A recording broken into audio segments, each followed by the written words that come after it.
Welcome to कहानियों की दुनिया। एक गांव में एक मोची रहता था। वो दिन भर लोगों के जूते सिलाई करता और जो थोड़े बहुत पैसे मिलते उन्हीं से अपना गुजर बिसर करता। इसकी आमदन बहुत कम थी, बड़ी मुश्किल से ही इसका पेट भरता, इसीलिए इसने कभी शादी का सोचा ही नहीं था। एक दिन इसका दिल खिचड़ी खाने को चाहा। वो बाजार गया, चावल और बाकी सामान लिया।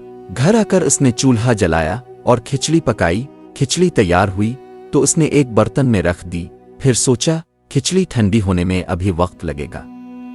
इसकी नजर उन जूतों पर पड़ी। इसने दिल में कहा, ये जूते अभी वापस कर आता हूं, इतनी देर में खिचड़ी भी ठंडी हो जाएगी। वो जूते उठाकर बाहर निकल गया। इतनी देर में जंगल से एक गीदड़ भूखा घूमता फिरता खाने की तलाश में इसके घर आ निकला।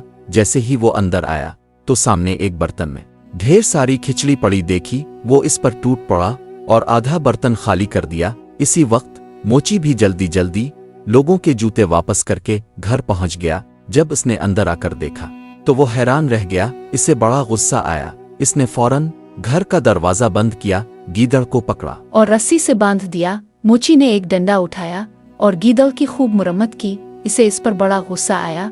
वो थोड़ा सा काम करता, फिर फारिग होकर गीदड़ की ठुकाई में लग जाता, बार बार मारता और फिर अपने काम में लग जाता। यूं बड़ी मुश्किल से गीदड़ की रात गुजरी। गीदड़ बहुत परेशान हुआ। वो दिल ही दिल में तरह तरह की तरकीबें सोचने लगा।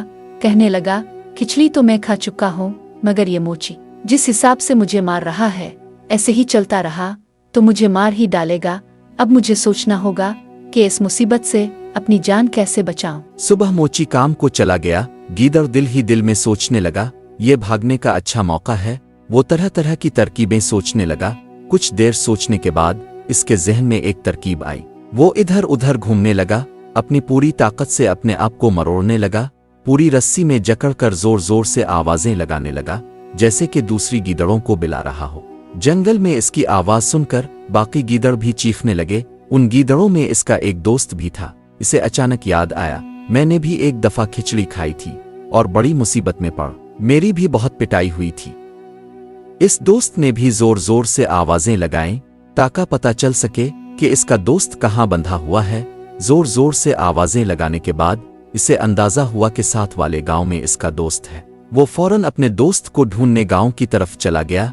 ढूंढते ढूंढते वो मोची के घर के आगे पहुंचा। कान लगाया तो अपने दोस्त की आवाज सुनाई दी।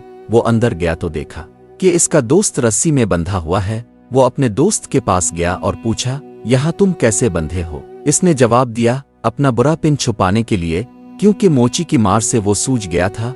हमारा तो यहाँ अय्याशी में वक्त गुजर रहा है। इसने कहा, वाकई यार तू तो बहुत मोटा ताजा है। वो पूछने लगा, तुम्हें ये कामयाबी कैसे मिली? इसने कहा, मैं तुम्हें बताता हूँ, तुम किसी को ना बताना।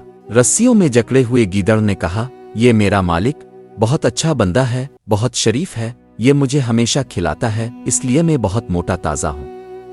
फिर वो कहने लगा, देखो मेरा मालिक कितना अच्छा है, मैं इतना मोटा हूँ क्योंकि वो मुझे सब कुछ खिलाता है। वो ये सुनकर कहने लगा, काश मैं भी इस जगह होता। इतना अच्छा खाना और इतनी मौजें सिर्फ किस्मत से मिलती हैं। तुम वाकई बहुत खुशकिस्मत हो।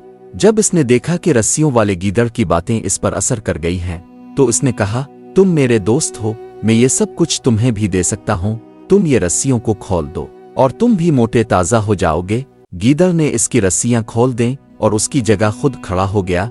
मोची काम से वापस आया, डंडा उठाया और गीदड़ की मुरम्मत शुरू कर दी। मगर इसे क्या पता था कि ये वही गीदड़ है या कोई और। गीदड़ की खूब मुरम्मत की। गीदड़ ने सोचा, ये कैसी हलवा पौड़ी है। गीदड़ बहुत परेशान हुआ। मोची इसे मार मार कर थक गया। तो गीदड़ ने पूछा, तुम मुझे क्यों मार रहे हो? मैंने तुम्हारा क्या बिगाड़ा है? मोची बड़ा परेशान हुआ। सोचा, ये पहले तो बातें नहीं करता था, अब इंसानों की तरह बोल रहा है। शायद पहले मुझे बेवकूफ बना रहा था। मैंने इसे बहुत मारा, ये पहले ऐसे नहीं बोला, अब ये इंसानों की तरह बोल रहा है।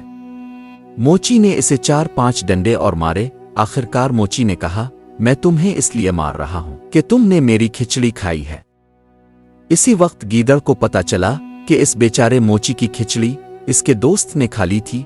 बेचारे गीदड़ ने मोची को सारा किस्सा सुनाया कि इसका दोस्त इसे धोखा दे गया था और खिचड़ी भी वही खा गया। मोची ने ये सुनकर और 2-4 डंडे बरसाए। आखिरकार गीदड़ ने सोचा ये तो मुझे मार मार कर खत्म कर देगा। फिर इसने कहा, तुम मुझे आजाद कर दो, मैं तुम्हारी शादी बादशाह की बेटी से करवाऊंगा। मोची ने कहा, मैं तुम पर कैसे यकीन कर लूं, तुम झूठ बोल रहे हो। गीदड़ ने इसे यकीन दिलाया। इसने गीदड़ को आजाद कर दिया। गीदड़ खुश होकर गांव से बाहर निकला और चलता चलता एक दरिया के किनारे पहुंचा। वो दरिया पार करने लगा और जैसे ही पार पहुंचा, इसने अपनी असल शक्ल छपाई और इंसानी रूप इख्तियार कर लिया। अब वो इंसान के जिस्म में था, लेकिन दिल और ज़हन गीदड़ जैसा ही था। आखिर वो एक शहर में जा पहुंचा जहां एक अजीम बादशाह की हुकूमत थी। वो इलायची बनकर दरबार में हाजिर हुआ और कहा, मुझे एक बादशाह ने भेजा है, इसकी हुकूमत बहुत बड़ी है।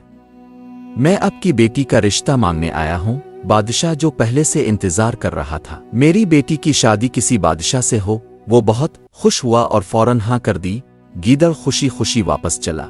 वो इसी दरिया के किनारे पहुंचा और उसने दरिया पार करते ही गीदड़ वाल रूप धार लिया। वो फौरन मोची के घर आया और खुशखबरी सुनाई, बादशाह ने शादी के लिए हाँ कर दी। अगले महीने की 10वीं तारीख को तुम्हारी बादशाह की बेटी से शादी है। मोची सुनकर बड़ा परेशान हुआ। दिल ही दिल में सोचने लगा, मैं तो सिर्फ एक गरीब मोची हूं, बादशाह ने मुझे बेटी कैसे दे दी, ये कैसे मुमकिन है। गीदड़ ने इसे तसल्ली दी, तुम फिक्र ना करो, ये सब कुछ मैं संभाल लूंगा। एक दिन गीदड़ मोची के घर आया और कहा, आज तुम्हारी शादी का दिन है, आज तुम बादशाह की बेटी से शादी करोगे। मोची हैरान हुआ और सोचने लगा, कपड़े और साज और सामान कहाँ से आएगा। गीदड़ ने कहा, सबका इंतजाम मैं कर लूंगा, तुम फिक्र ना करो।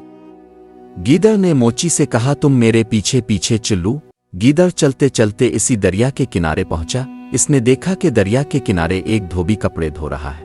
गीदड़ ने धोबी से कहा, ये जो तुमने कपड़े धो लिए हैं, ये मैं झाड़ियों के ऊपर रखता हूँ सूखने के लिए। धोबी ने कहा, ठीक है, रख दो।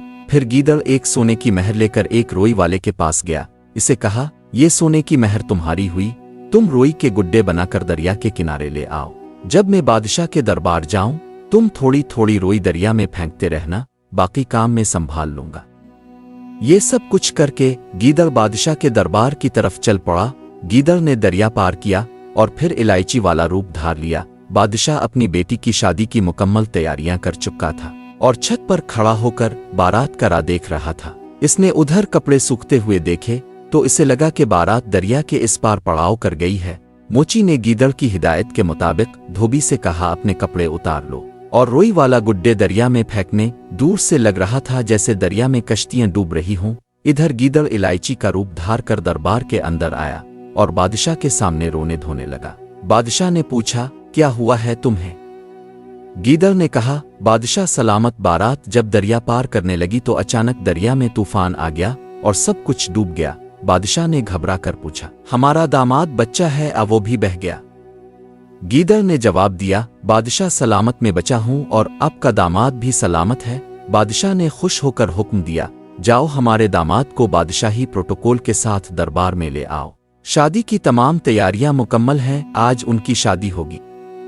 सिपाही मोची को लेकर बादशाही प्रोटोकॉल के साथ दरबार में पहुंचे। आखिरकार बादशाह ने मोची की शादी अपनी बेटी से करवा दी। सब खुशियां मनाने लगे। मोची भी बहुत खुश हुआ। फिर गीदड़ ने बादशाह से बात शुरू की, हुजूर, हमारा सब कुछ डूब गया है और अब वापस जाना नामुमकिन है। मुमकिन है किसी ने बादशाहत पर भी कब्जा कर लिया हो। बादशाह ने दिल ही दिल में सोचा, मेरी एक ही बेटी है, क्यों ना मैं अपने दामाद और बेटी को अपने पास रख लूं। यहाँ मेरी आंखों के सामने रहेगी और मेरा दामाद भी हुकूमती कामों में मेरी मदद करेगा। बादशाह ने इलायची से पूछा। बहुत सोचने के बाद बादशाह ने कहा, मेरा दामाद ये बात मान जाएगा क्या? गीदड़ ने एतमाद से कहा, हुजूर, ये सब अब मुझ पर छोड़ दें, मैं इसे मिला लूंगा। बादशाह खुश हो गया। बादशाह ने दामाद के लिए एक शानदार महल तैयार करवाया। शहजादी मोची और गीदड़ इस महल में खुशी खुशी रहने लगे। कुछ दिनों के बाद गीदड़ ने कहा, देखो, मैंने तुमसे जो वादा किया था वो पूरा कर दिया है।